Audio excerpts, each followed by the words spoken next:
के main character एसन को देखते हैं। वो पेरिस के लूवर म्यूजियम में अस्थायी तौर पर क्लीनर की नौकरी करता है। दिन में जब सारे लोग घूम फिर कर चले जाते हैं, तब रात में वो म्यूजियम साफ करने आता है। इस वजह से उसे म्यूजियम में रखी कीमती एंटीक चीजों को बहुत करीब से देखने का मौका मिलता है। बाकी दिनों की तरह आज भी म्यूजियम साफ करते वक्त उसकी नजर एक मोतियों से जड़े नेकलेस पर टिक जाती है। तभी पास से एक सहकर्मी कहता है, ये रानी का नेकलेस है, अगले हफ्ते इसे नीलामी में रखा जाएगा। उस नेकलेस की कीमत इतनी ज्यादा होती है कि वो लोग 1000 साल की सैलरी देकर भी उसे खरीद नहीं सकते। खैर, समय कम होने की वजह से एसन वापस अपने काम में लग जाता है। अगले दिन वो अपनी पत्नी क्लेयर से मिलता है और बेटे के भरण पोषण के लिए कुछ पैसे देता है। दरअसल किसी वजह से एसन और उसकी पत्नी अलग रहते हैं। एसन क्लेयर से कहता है कि वो अपने बेटे से मिलना चाहता है। तब क्लेयर बताती है कि वो शनिवार को रात 8 बजे बेटे से मिल सकता है। बेटे से मिलने की इजाजत मिलने पर एसन काफी खुश हो जाता है। इसके बाद वो एक फ्लैट में विंसेंट नाम के आदमी से मिलने जाता है। एसन ने उससे कुछ पैसे उधार लिए थे, लेकिन समय पर वापस न कर पाने की वजह से जैसे ही विंसेंट उसे देखता है, वो एसन को मारना शुरू कर देता है। वो एसन को बिल्डिंग से नीचे फेंक देने की भी धमकी देता है। तभी एसन उसे एक प्रपोजल देता है और कहता है कि उसके पास एक ऐसा आइडिया है जिससे वो लोग करोड़ों रुपये कमा सकते हैं। ये सुनकर विंसेंट और उसके लोग थोड़ा नरम पड़ जाते हैं। फिर एसन उन्हें बताता है कि जिस म्यूजियम में वो काम करता है, वहाँ रानी मारिया का एक बेहद कीमती नेकलेस रखा हुआ है, जिसे अगले शुक्रवार नीलामी में रखा जाएगा। लेकिन वो लोग उस नेकलेस को नीलामी से पहले ही चुरा लेंगे। एसन उन्हें प्रैक्टिकली समझाता है कि पूरे म्यूजियम में सीसीटीवी कैमरे लगे हुए हैं, लेकिन क्लीनिंग स्टाफ के लॉकर रूम में कोई कैमरा नहीं है। म्यूजियम में उनके आने जाने का रास्ता भी अलग होता है। इसके अलावा जो ऊंचे पद के लोग होते हैं, वो एसन जैसे क्लीनर्स पर ज्यादा ध्यान नहीं देते। इसी वजह से एसन विंसेंट, केविन और रूडी को क्लीनर बनाकर म्यूजियम के अंदर एंट्री दिलवाएगा। प्लान के मुताबिक विंसेंट और केविन सबसे पहले गार्ड्स को मारकर उनका भेस बदल लेंगे, जबकि रूडी अंदर जाकर कंट्रोल रूम के सारे कैमरे बंद कर देगा। जैसे ही कंट्रोल रूम के कैमरे बंद होंगे, पुलिस के पास अलर्ट चला जाएगा और पुलिस 7 मिनट के अंदर वहां पहुंच जाएगी। इसलिए उन्हें भी इन 7 मिनटों के अंदर ही अपना काम पूरा करके भागना होगा। इसी वजह से बाहर एक गाड़ी भी तैयार रखी जाएगी ताकि वो लोग आसानी से फरार हो सकें।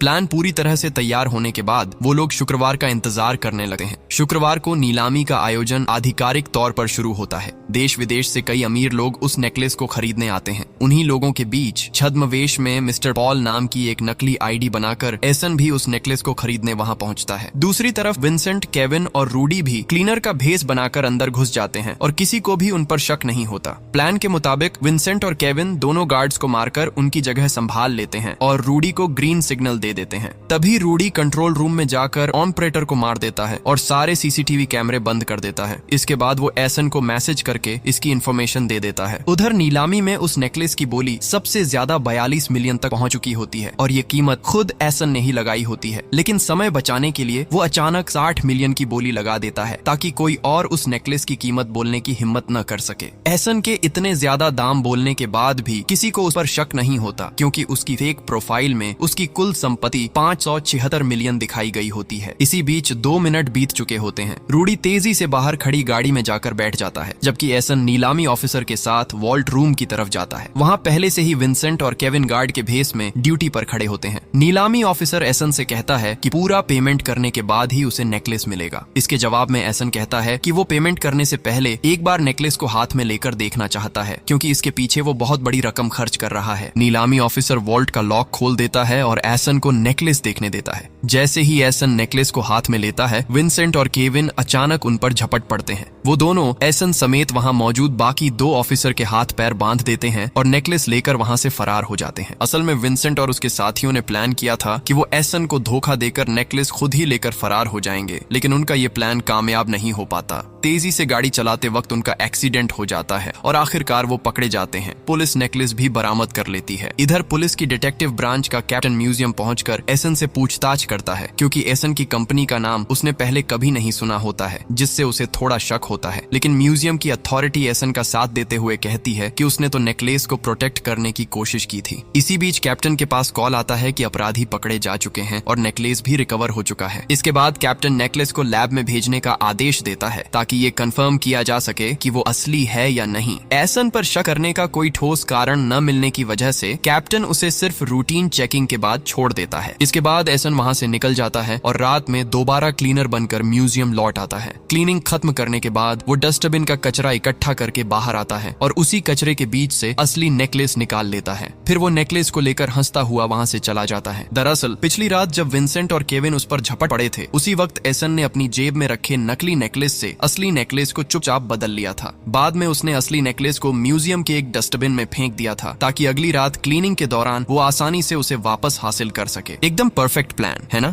लेकिन ये प्लान एसन ने एक ही दिन में नहीं बनाया था, बल्कि वो पिछले 25 सालों से इस नेकलेस को पाने की प्लानिंग कर रहा था। मगर ऐसा क्यों? ये जानने के लिए हमें 25 साल पीछे जाना होगा। उस वक्त एसन के पिता बाबा कार पेलेग्रिनी फैमिली में ड्राइवर की नौकरी किया करते थे और रानी का ये नेकलेस दरअसल पेलेग्रिनी फैमिली की ही संपत्ति था। एसन के पिता बेहद ईमानदार इंसान थे और पूरी श्रद्धा और ईमानदारी से अपनी जिम्मेदारी निभाते थे। एक दिन मिसेस पेलेग्रिनी एसन के पिता से कहती हैं कि उनके होम लाइब्रेरी में बहुत सारी किताबें हैं, वो चाहें तो पढ़ने के लिए किताबें ले जा सकते हैं। इसी वजह से एसन के पिता एसन के लिए आर्सेन लुपिन नाम की एक किताब ले आते हैं। कुछ दिनों बाद ही मिस्टर पेलेग्रिनी एसन के पिता पर नेकलेस चोरी का इल्जाम लगा देते हैं। इस झूठे आरोप की वजह से एसन के पिता को जेल जाना पड़ता है। इसके बाद एक दिन छोटा सा एसन जेल में अपने पिता से मिलने जाता है। वहाँ वो देखता है कि अपमान सहन न कर पाने की वजह से उसके पिता ने फांसी लगाकर सुसाइड कर लिया होता है। यहीं से एसन के अंदर उस नेकलेस को हासिल करने की एक अजीब और जिद्दी आग जल उठती है। 25 साल इंतजार करने के बाद करीब एक हफ्ते पहले ही एसन को न्यूज से पता चलता है कि वो नेकलेस बरामद कर लिया गया है और अब उसे लूवर म्यूजियम में रखा गया है। साथ ही ये भी खबर होती है कि एक हफ्ते बाद उस नेकलेस की नीलामी होने वाली है। यही वजह थी कि एसन ने प्लान बनाकर म्यूजियम में क्लीनर की नौकरी ली और साथ ही अपने लिए एक फर्जी बिजनेस प्रोफाइल भी तैयार कर ली। यहाँ तक कि विंसेंट से पैसे लेना भी एसन के प्लान का ही हिस्सा था। दरअसल वो सिर्फ उनकी मदद पाने के लिए ही पैसे उधार लेने का बहाना बनाता है। और सबसे आखिर में नीलामी से पहले एसन अपने दोस्त बेंजामिन से बिल्कुल वैसा ही दिखने वाला एक नकली नेकलेस बनवा लेता है। इसी तरह एक परफेक्ट प्लानिंग के जरिए आखिरकार असली नेकलेस एसन के हाथ लग जाता है। उधर इस केस के एक और इंचार्ज इंस्पेक्टर यूसुफ को लैब से कॉल आता है कि जो नेकलेस उन्होंने बरामद किया था वो नकली है। ये सुनते ही वो परेशान हो जाता है। तभी उसकी नजर डेस्क पर रखी आर्सेन लुपिन की एक किताब पर पड़ती है, क्योंकि ठीक उसी किताब की कहानी की तरह ही पिछली रात चोरी हुई थी। यूसुफ समझ जाता है कि चोर जरूर आर्सेन लुपिन से ही प्रेरित है। इधर सीन शिफ्ट होता है और अगले दिन एसन को दिखाया जाता है, क्योंकि वो दिन शनिवार होता है और आज उसे अपने बेटे से मिलने जाना होता है। एसन अपने बेटे से मिलता है और उसे घुमाने बाहर ले जाता है। वो अपने बेटे को वही आर्सेन लुपिन वाली किताब देता है जो उसके पिता ने 25 साल पहले उसे दी थी। दरअसल यही किताब एसन की जिंदगी बदलने वाली साबित हुई थी। इसके बाद हम देखते हैं कि एसन अपने दोस्त बेंजामिन से नेकलेस के बारे में बात कर रहा होता है। बेंजामिन नेकलेस को टेस्ट करने के बाद बताता है कि पेलेग्रिनी फैमिली ने इसके बारे में झूठ बोला था। उनका कहना था कि 25 साल पहले चोरी के बाद इस नेकलेस के डायमंड 7 अलग अलग देशों में बेच दिए गए थे और बाद में उन देशों से डायमंड वापस लाकर दोबारा जोड़ दिए गए। लेकिन जब बेंजामिन नेकलेस को चेक करता है तो ऐसा कुछ भी नहीं मिलता। नेकलेस शुरू से बिल्कुल वैसा ही है, किसी भी डायमंड पर एक भी खरोंच तक नहीं है। ये सुनते ही एसन को पूरा यकीन हो जाता है कि ये नेकलेस कभी चोरी हुआ ही नहीं था। इसका मतलब साफ था कि 25 साल पहले उसके पिता को झूठे केस में फंसाया गया था। तब एसन बेंजामिन से कहता है कि वो नेकलेस के सारे डायमंड निकाल दे।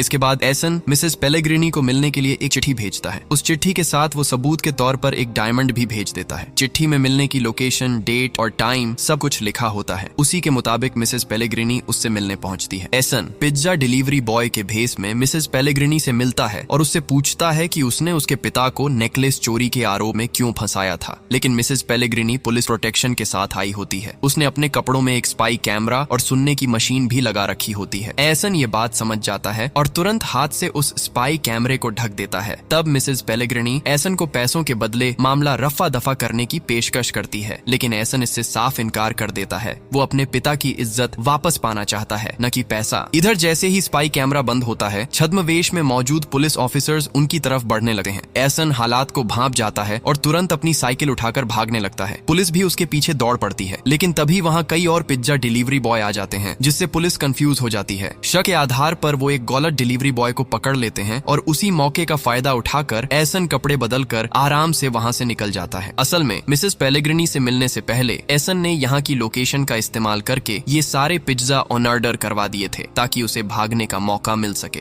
खैर, एसन घर लौटता है और अपने पिता की मृत्यु से पहले जेल से लिखी गई एक चिट्ठी निकालता है। चिट्ठी की आखिरी लाइन में उसके पिता लिखते हैं कि सच तो लाइब्रेरी में मिलेगा, लेकिन उनके पिता ने लाइब्रेरी शब्द को जानबूझकर गलत लिखा था, क्योंकि उन्हें स्पेलिंग के मामले में बहुत सेंसिटिव होना। एसन इसे समझ जाता है कि ये कोई कोड लैंग्वेज है। वो पूरी रात विश्लेषण करता है और एक नाम निकालता है ईटीएन कॉमेट। ये आदमी पहले किसी लाइब्रेरी में काम करता था और जेल में उसके पिता के पास बैठा था। अब भी वो आदमी जेल में है, शायद उसके पिता के बारे में कुछ जानता हो, इसलिए एसन उससे मिलना चाहता है। लेकिन आदमी बीमार होने की वजह से मिलने का मौका नहीं मिलता। फिर भी एसन पीछे नहीं हटता और खुद जेल में जाने का फैसला करता है। दरअसल हाल ही में एसन का ममातो भाई किसी केस में जेल गया था और वो देखने में बिल्कुल उसके जेम्स भाई जैसा था। एसन उसी का भेष बनाकर जेल के अंदर जाता है और उसके ममातो भाई की जगह वह बाहर निकलता है। जेल के अंदर पहुंचकर एसन कोमेट के सेल में जाता है, लेकिन वहां जाकर पता चलता है कि कोमेट वहां नहीं है, बल्कि उसे जेल के हॉस्पिटल में भर्ती कराया गया है। तब एसन चालाकी से जेल के 2 कैदियों के बीच झगड़ा करवा देता है। वो कैदी एसन के पेट में ब्रश घुसा देते हैं, जिसकी वजह से एसन को भी तुरंत हॉस्पिटल में भर्ती कर लिया जाता है। यही मौका देकर एसन कोमेट से मिलता है और उसे अपनी पहचान बताता है। कोमेट उसे बताता है कि एसन के पिता ने उसके पास एक किताब रखी थी और कहा था कि अगर कोई आदमी उसकी तलाश में यहाँ आए तो उसे वो किताब दे देना और कहना कि सारे जवाब इसी किताब के अंदर हैं। उसी रात एसन गार्ड्स को रिश्वत देकर दोबारा कोमेट के सेल में जाता है और वहाँ आर्सन लुपिन सीरीज की एक और किताब ढूंढ निकालता है। अपने सेल में लौटकर जब एसन किताब खोलता है तो देखता है कि उसके पिता ने चाय से किताब के कुछ शब्दों को मार कर रखा था। एसन उन शब्दों को जोड़ता है और तब उसे असली मैसेज समझ में आता है। उसके पिता कहना चाहते थे, मैं निर्दोष हूँ, एनी पेलेग्रिनी ने मुझे फंसाया है। ये सच्चाई जानने के बाद एसन के दिल में एनी पेलेग्रिनी के लिए गुस्सा और नफरत भर जाती है, लेकिन बदला लेने के लिए सबसे पहले उसे जेल से बाहर निकलना जरूरी होता है।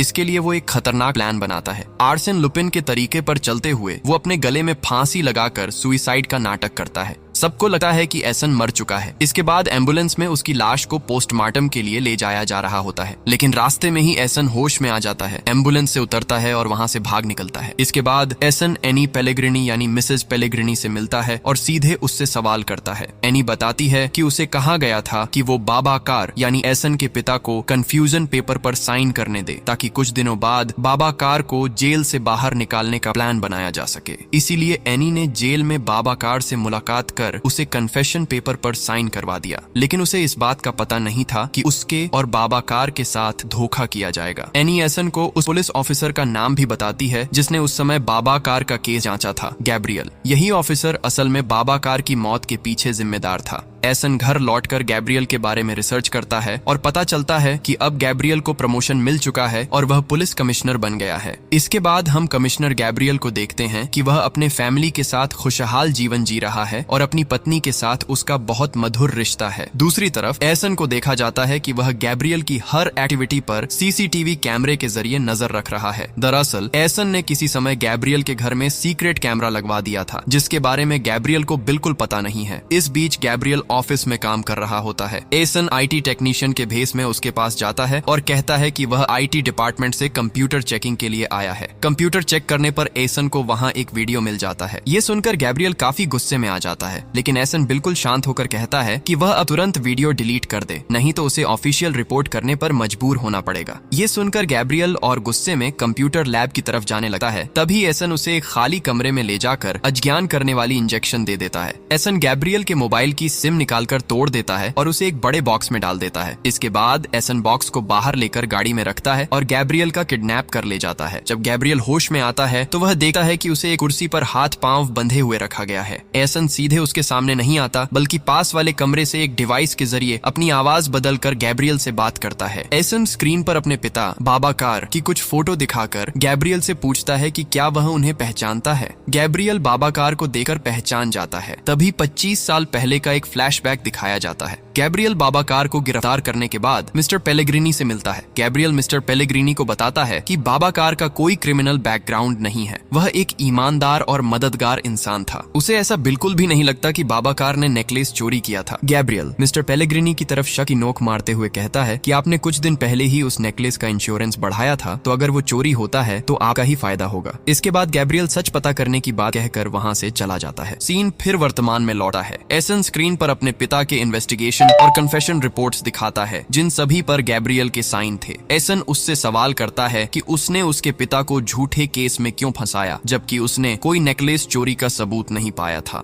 तो आखिर किस आधार पर उसके पिता को सजा दी गई और क्यों उसे सजा कम करने के बहाने कन्फेशन लेने को मजबूर किया गया। गैब्रियल जब कोई जवाब देने से बचता है तब एसन उसे उसके बैंक डिटेल्स और भ्रष्टाचार के कुछ सबूत दिखाता है। फिर एसन उसे ब्लैकमेल करता है और कहता है कि अगर उसने सच नहीं माना तो वह ये सब सबूत उसकी पत्नी को भेज देगा। दरअसल गैब्रियल की पत्नी उसे एक आदर्श, ईमानदार और निष्ठावान इंसान के रूप में जानती थी और यही कारण था कि एसन इस रास्ते का इस्तेमाल करता है। लेकिन अगर गैब्रियल एसन की बात पर ध्यान नहीं देता तो एसन सचमुच उसकी पत्नी को फोन कर देता है। अपनी पत्नी की बात सुनकर गैब्रियल अब काफी घबरा जाता है और स्वीकार करता है कि उसने असल में यह काम रिश्वत के बदले किया था। हालांकि उसने ये अपनी विलासिता के लिए नहीं किया था बल्कि अपने बच्चों के भविष्य को सुरक्षित करने के लिए मजबूर होकर किया था।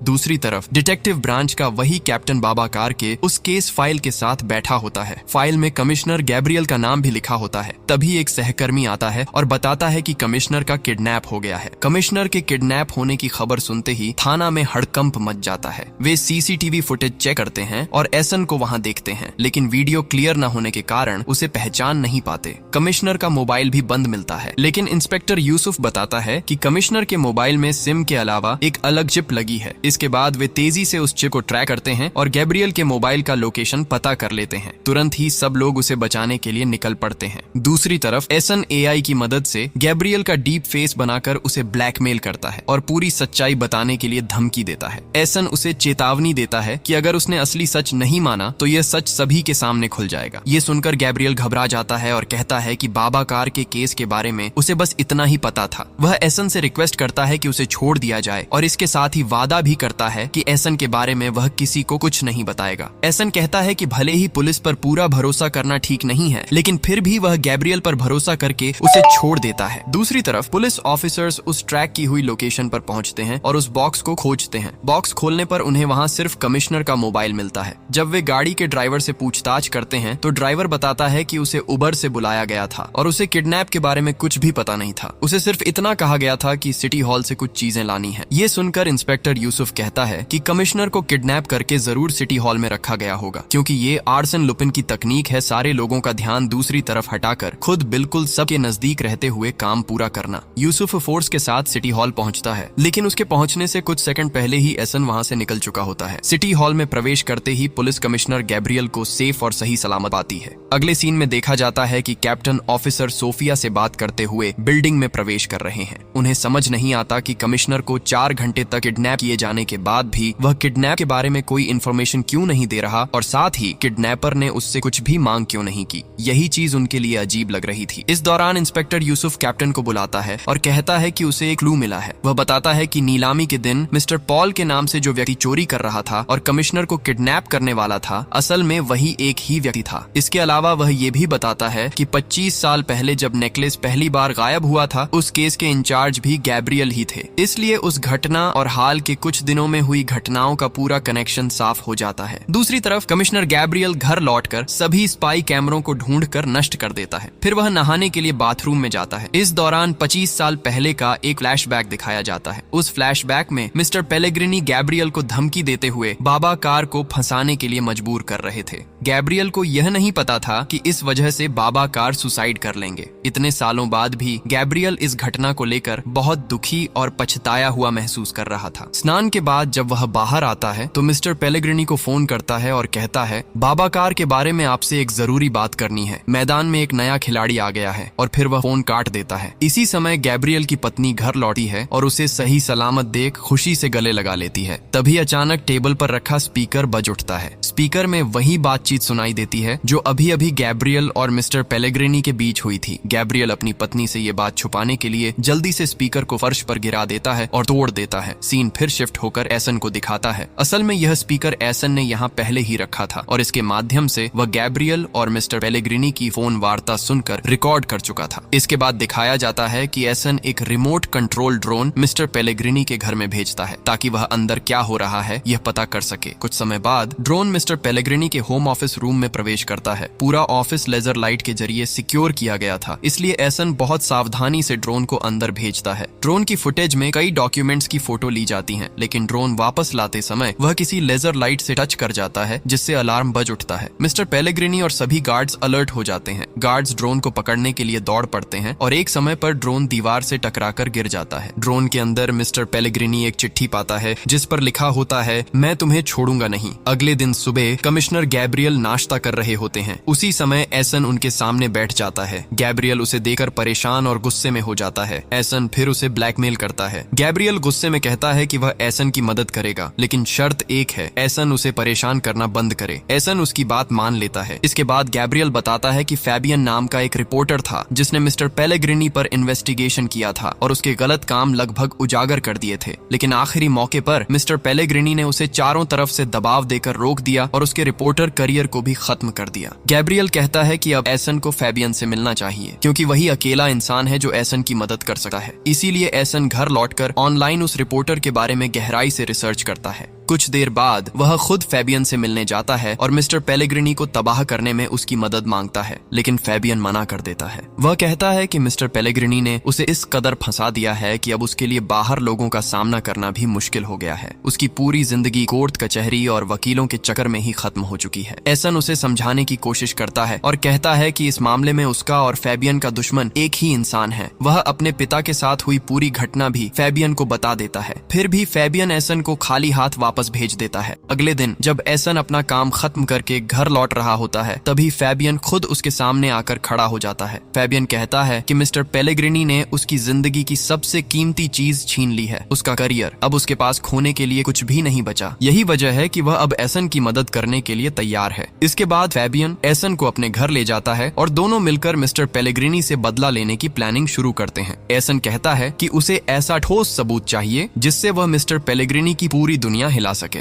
इस पर फैबियन जवाब देता है, मेरे पास बिल्कुल ऐसा ही एक सबूत है। इसी बीच पुलिस ब्यूरो में दिखाया जाता है कि कमिश्नर के किडनैप के दिन का सीसीटीवी फुटेज और एसन की फोटो लेकर वे सॉफ्टवेयर के जरिए उसका स्केच बनाने की कोशिश कर रहे हैं। सॉफ्टवेयर में एसन के 4 अलग अलग चेहरे का एनालिसिस हो रहा था। दूसरी तरफ फैबियन एसन को ऑब्जेक्टर पत्रिका के ऑफिस के सामने ले जाता है, जहां फैबियन पहले रिपोर्टर के तौर पर काम करता था। फैबियन बताता है कि तीसरी मंजिल के आखिरी कमरे में एक स्टोरेज रूम है। वहां एक बॉक्स रखा है जिस पर लिखा है स्पोर्ट्स 1980। बॉक्स के अंदर एक हरा वीडियो कैसेट है। फैबियन खुद इस ऑफिस में नहीं जा सकता क्योंकि उसे वहां प्रवेश से रोक दिया गया है, इसलिए एसन को ही यह काम करना होगा। एसन जैसे ही अंदर प्रवेश करता है, फैबियन गार्ड को एक झूठी कॉल करता है और कहता है कि वह इन्वेस्टिगेशन डिपार्टमेंट की नताली बोल रही है। वह गार्ड को बताती है कि एक इन्फॉर्मर अभी एक इंपॉर्टेंट फाइल लेकर आएगा, उसे सीधे तीसरी मंजिल में उसके ऑफिस रूम में दे देना। गार्ड फैबियन की बात पर विश्वास करता है और एसन को ऑफिस में प्रवेश करने देता है। एसन आसानी से वीडियो कैसेट ढूंढकर वापस आ जाता है। जब एसन घर लौटकर वीडियो कैसेट चलाता है तो फैबियन बताता है कि 1996 में मलेशिया के कुआलालंपुर में एक टेररिस्ट अटैक हुआ था जिसमें 11 लोग मारे गए थे। इनमें से 8 लोग फ्रेंच नागरिक थे। इस हमले का कारण प्रतिशोध था क्योंकि एक दालाल हथियार व्यवसायियों को धोखा दे रहा था और वह दालाल कोई और नहीं बल्कि मिस्टर पेलेग्रिनी था। वीडियो कैसेट में देखा जा सकता है कि पेलेग्रिनी हथियार व्यवसायियों के साथ डील करता है। फैबियन की समझ से पता चलता है कि उसने नेकलेस चोरी का झूठा मामला बनाकर और उसके इंश्योरेंस के पैसे का इस्तेमाल करके यह हथियार व्यापार किया। वीडियो से यह भी स्पष्ट होता है कि पेलेग्रिनी द्वारा बेचे गए हथियारों से कुआलालंपुर में फ्रांस की एम्बेसी को उड़ाया गया। लेकिन एसन पूरा वीडियो नहीं अपलोड करता, सिर्फ वीडियो का एक स्क्रीनशॉट लेकर वह उसे फैलाता है ताकि पेलेग्रिनी डर जाए। स्क्रीनशॉट जल्दी ही वायरल हो जाता है और मिस्टर पेलेग्रिनी की बेटी जूलियट तक पहुंच जाता है। जूलियट जब यह अपने पिता को दिखाती है तो पेलेग्रिनी सब कुछ नकार देता है और कहता है कि यह विपक्षी दल की साजिश है और कोई उसे फंसाने की कोशिश कर रहा है। लेकिन मामला यहीं खत्म नहीं होता। जल्दी ही मीडिया में भी इस खबर को लेकर हलचल मच जाती है। पेलेग्रिनी मीडिया से भी यही बात कहता है और धमकी के अंदाज में कहता है कि जो भी उसके नाम पर बदनामी फैलाने की कोशिश कर रहा है उसे प्रमाण के साथ उसके पास आना चाहिए। इसी दौरान रिपोर्टर्स की भीड़ में से फैबियन माइक्रोफोन लेकर आगे बढ़ता है और मिस्टर पेलेग्रिनी से सवाल करता है, क्या आपके हाथ अब भी उस टेररिस्ट अटैक में मारे गए लोगों के खून से लाल हैं? मिस्टर पेलेग्रिनी गुस्से भरी नजरों से कुछ देर फैबियन की तरफ देखता है, लेकिन कोई जवाब दिए बिना वहां से चला जाता है। टीवी पर एसन भी यह इंटरव्यू देख रहा था। एसन इस कृत्य को देखकर थोड़ा विचलित हो जाता है और सोचता है कि फैबियन ने ऐसा करके खुद अपना खतरा क्यों बुला लिया। लेकिन फैबियन को पेलेग्रिनी के सामने खड़े होने में एक भीतर से संतोष और शक्ति महसूस होती है। इसके बाद फैबियन वहां से निकलता है और उसे ध्यान होता है कि पेलेग्रिनी का एक आदमी उसका पीछा कर रहा है, इसलिए वह रास्ता बदलते हुए और सावधानी से घर लौटा है। घर पहुंचते ही एसन पहले से मौजूद होता है। वह फैबियन को फूल देकर बधाई देता है और मदद करने के लिए धन्यवाद कहता है। दोनों मिलकर पूरी वीडियो को पब्लिश करने का प्लान बनाते हैं। इसके बाद एसन अपने काम पर लौट जाता है। अगले सीन में दिखाया जाता है कि कैप्टन यूसुफ और सोफिया कमिश्नर गैब्रियल के सामने बैठे हैं। वे एसन के बनाए गए स्केच दिखाते हैं। इनमें एसन का भी स्केच शामिल है, लेकिन गैब्रियल जोर देकर कहता है कि इन सब में से किसी ने उसे किडनैप नहीं किया। यूसुफ इसे मानने को तैयार नहीं होता और जोर देकर कहता है कि नेकलेस चोरी और गैब्रियल के किडनैप के पीछे वही व्यक्ति है। ये सुनकर गैब्रियल थोड़े गुस्से में आ जाते हैं और कहते हैं कि ये दोनों केस एक साथ मत जोड़ो, वे सिर्फ नेकलेस खोजने पर फोकस करें, वरना वह ये केस किसी और को ट्रांसफर कर देंगे। कप्तान तब रिक्वेस्ट करता है और गैब्रियल कप्तान और सोफिया को इस केस में बनाए रखते हैं, लेकिन यूसुफ को इस केस से हटा दिया जाता है क्योंकि वह केस को बहुत तेजी से सुलझा रहा था। पकड़े जाने के डर से कमिश्नर उसे इस केस से बाहर रखने का निर्देश देते हैं। इसी बीच एसन मेकअप करके अपना चेहरा बदलता है और एक टीवी चैनल के टॉक शो में जाता है। उसका उद्देश्य था कि पेलेग्रिनी का वीडियो पूरे देश को लाइव दिखाया जाए, लेकिन वीडियो चालू होने से पहले ही पेलेग्रिनी के लोग वीडियो के असली हिस्सों को काट देते हैं। अब एसन ही उल्टे रूप में विलन की तरह दिखाई देता है और सार्वजनिक रूप से पेलेग्रिनी को फंसाया जा रहा था। एसन सारी स्थिति समझकर टीवी ऑफिस से भागने लगा है, लेकिन पेलेग्रिनी के लोग उस पर हमला कर देते हैं। इसके बावजूद एसन सभी को मारकर वहां से निकलने में सफल होता है। इस दौरान जूलियट अपने पिता को फोन करती है और कहती है कि वह शक करने के लिए सॉरी है। साथ ही वह बताती है कि जो इंटरव्यू में आया था वह शायद एसन ही था, जो उनके ड्राइवर बाबाकार का बेटा है। उसने एसन को नेकलेस की नीलामी के दिन भी देखा था। यह सुनकर पेलेग्रिनी सतर्क हो जाता है और अपने दुश्मन की पहचान के बारे में निश्चित हो जाता है। इसी बीच टीवी पर टॉक शो की घटना देखकर फैबियन आगबूला हो जाता है। तभी किसी ने उसके दरवाजे पर खटखटाया। फैबियन खतरा भांपते हुए दरवाजा खोल देता है और वहाँ एसन के लिए कुछ लिखकर छोड़ता है। तभी पेलेग्रिनी का गुंडा लियोनार्डो आता है, फैबियन का गला दबाता है और एसन के बारे में पूछता है। फैबियन कुछ नहीं बताता। लियोनार्डो क्रोधित होकर फैबियन को मार देता है और उसके गले में फांसी डालकर उसे लटका देता है। कुछ देर बाद एसन फैबियन के घर पहुंचता है और उसकी लटकी हुई लाश देखकर स्तब्ध रह जाता है। उसकी नजर टेबल पर रखी किताब पर पड़ती है। एसन किताब और फैबियन के कुत्ते को लेकर बाहर आता है। बाहर आकर जब वह किताब खोलता है तो पाता है कि फैबियन ने लिखा था, यह लड़ाई हमारे अस्तित्व की लड़ाई है, इसलिए एसन तुम इस लड़ाई को मत रोकना। इसके बाद दिखाया जाता है कि इंस्पेक्टर यूसुफ टॉक शो में आए व्यक्ति के साथ स्केच की तुलना करता है और वह स्केच असल में एसन का ही था। फैबियन की मृत्यु के बाद उसका कुत्ता बहुत उदास हो गया। एसन भी खुद को दोषी महसूस कर रहा था और सोच रहा था कि अगर उसने फैबियन को इस सब में नहीं घसीटा होता तो उसे इस तरह मरना नहीं पड़ता। एसन का दोस्त बेंजामिन उसे सलाह देता है कि ऐसे विचारों को अपने दिमाग से निकाल दें। साथ ही वह कहता है कि कल एसन के बेटे का जन्मदिन है, इसलिए फैमिली के साथ समय बिताने की प्लान बनानी चाहिए।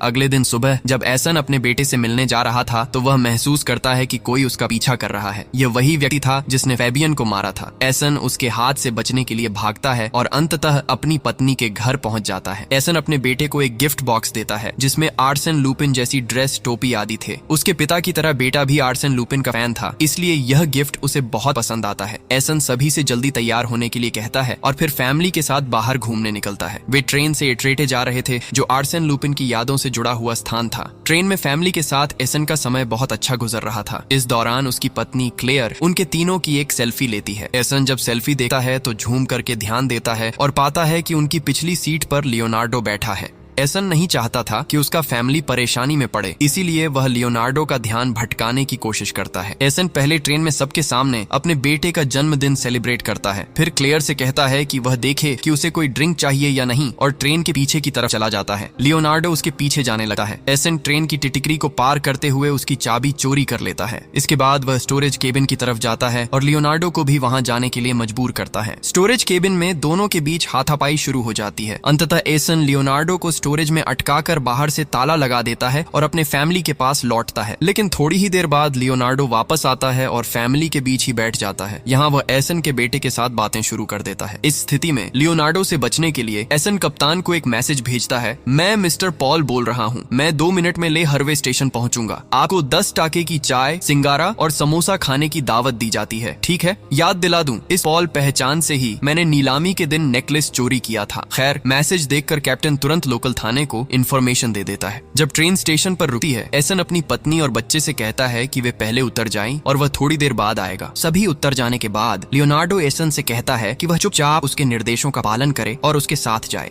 एसन बिना किसी झमेला के लियोनार्डो के साथ ट्रेन से उतर आता है। ठीक उसी समय लोकल थाने की पुलिस उन्हें घेरे में ले लेती है, लेकिन ये पुलिस नहीं जानती थी कि पॉल वास्तव में कौन है, इसलिए वे संदेह के आधार पर लियोनार्डो को ही गिरफ्तार कर लेते हैं। लियोनार्डो की जेब में एक पिस्तौल और नेकलेस का एक डायमंड भी पाया जाता है। इससे साबित होता है कि पॉल असल में था। दरअसल ट्रेन से उतरने से पहले एसन ने चालाकी से लियोनार्डो की जेब में डायमंड डाल दिया था। खैर, एसन अब आराम से अपनी पत्नी और बेटे के साथ बीच किनारे घूम रहा था। उसके बेटे को थोड़ी स्पेस देकर वह साइड में घूम रहा था। इस बीच कैप्टन और सोफिया एट्रेटे जाने की तैयारी कर रहे थे। उन्होंने कमिश्नर गाब्रियल से रिक्वेस्ट मांगी। गाब्रियल हंसकर कहता है, वहाँ क्या देखोगे, लेबू का फलन? वही पॉल जिसे गिरफ्तार किया गया असल में कोई और है। उसके पास जो पिस्तौल मिली उसकी लाइसेंस वैध है और उसके जेब में डायमंड कैसे आया ये वह खुद भी नहीं जानता। कहते सुनकर कैप्टन फिर से हताश हो जाता है और सोचता है वो पॉल हरामी ने मुझे फिर से बेवकूफ बना दिया। इसी बीच एसन और क्लेयर आराम से घूमते हुए थे कि अचानक उन्हें याद आता है कि उन्होंने काफी समय से अपने बेटे को कहीं नहीं देखा। वे घबरा जाते हैं और बेटे को ढूंढने लगते हैं, लेकिन कहीं भी उसे नहीं मिलता। और कैसे मिलेगा, क्योंकि तब तक लियोनार्डो ने बच्चे को किडनैप कर लिया था। बेटे को न पाकर जब एसन निराश होकर खड़ा होता है, तभी पीछे से इंस्पेक्टर यूसुफ उसे लूपिन कहते हुए बुलाता है और इसी पल के साथ लूपिन का पहला सीजन यहीं खत्म होता है।